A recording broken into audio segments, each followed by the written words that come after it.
Alors Dieu dans nos vies, ça a l'immense avantage d'être un support où les séances sont toutes prêtes en fait. Donc on a juste, entre guillemets, juste à ouvrir le livre et puis de se dire, bah voilà, là, le déroulement il est déjà fait. Au niveau de la paroisse où je suis, on se rencontre avec les catéchistes une fois tous les 2 mois. Là aussi, le parcours Dieu dans nos vies propose en fait aussi une trame de rencontre pour éviter d'être dans simplement la mise en œuvre, pour permettre aux personnes qui s'engagent dans le catéchisme de prendre un temps pour eux peut-être, de prendre un temps pour intégrer eux quelle va être la bonne nouvelle, de partager aussi des trucs tout pratiques en fonction de l'expérience des uns et des autres.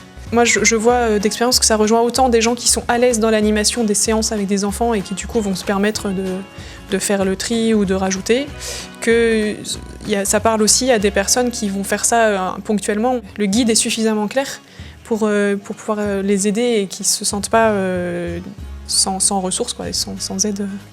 La structure qui se répète est très pratique, à la fois pour les enfants et pour nous, parce qu'on sait où on va à chaque fois, on sait comment va se dérouler la séance.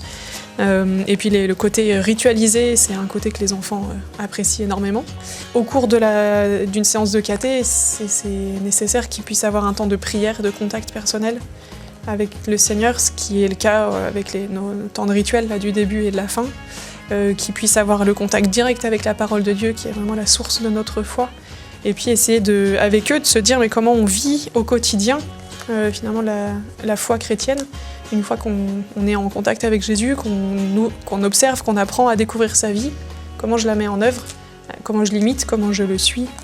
Et c'est après dans les différentes activités qui sont proposées et qui viennent solliciter parfois, alors assez souvent la discussion entre les enfants, le catéchiste, d'autres fois la réflexion personnelle, d'autres fois des choses peut-être plus manuelles où il y a aussi pas mal de petits jeux qui sont à compléter. Ce que j'ai découvert dans Dieu dans nos vies, quand Hortense rentre des séances de caté, en fait, c'est déjà beaucoup d'enthousiasme de sa part, l'envie de partager. Ça a sollicité des questions chez Hortense, donc là, les lieux où Jésus a vécu, l'histoire du peuple de Dieu, la Bible, les différents livres de la Bible. Enfin, du coup, on est parti dans une grande discussion. Ça a engendré des questions sur la foi. Enfin, voilà, ça a été un support d'échange qui était intéressant et riche. Oui, il y a maman qui m'a aidée à faire les pages du caté. Et puis il y a Agathe aussi, ma grande sœur, qui m'a aidée à les faire. En fait, on n'a pas forcément l'occasion d'échanger de ça toutes les deux comme ça spontanément. Et là, on a pu vivre un temps riche, oui, à ce niveau-là. Ce que j'aime bien au caté, en fait, c'est qu'on est tous ensemble, on peut rigoler. En fait, on écoute des vidéos. On a une façon d'apprendre rigolote. Et du coup, j'aime bien.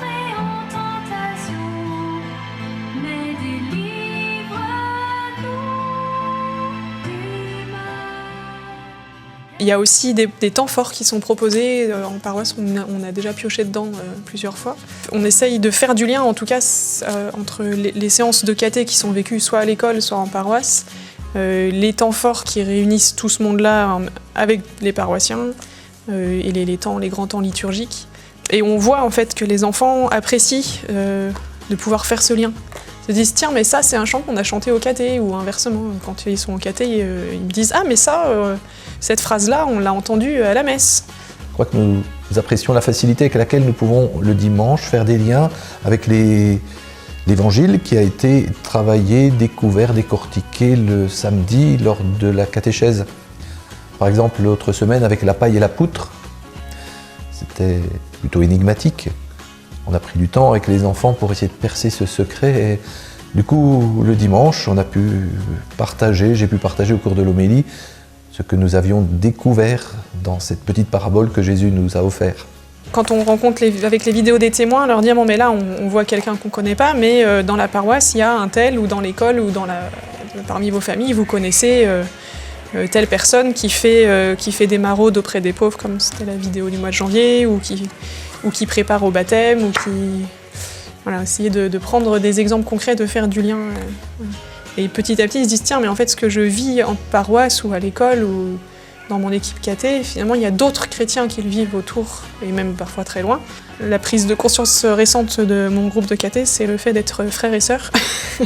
Parce que pour eux, on sent que c'est quelque chose de très important. Ils disent, mais tiens, en fait, on est frères et sœurs de tous ceux qui font du caté, de tous ceux du catéchiste,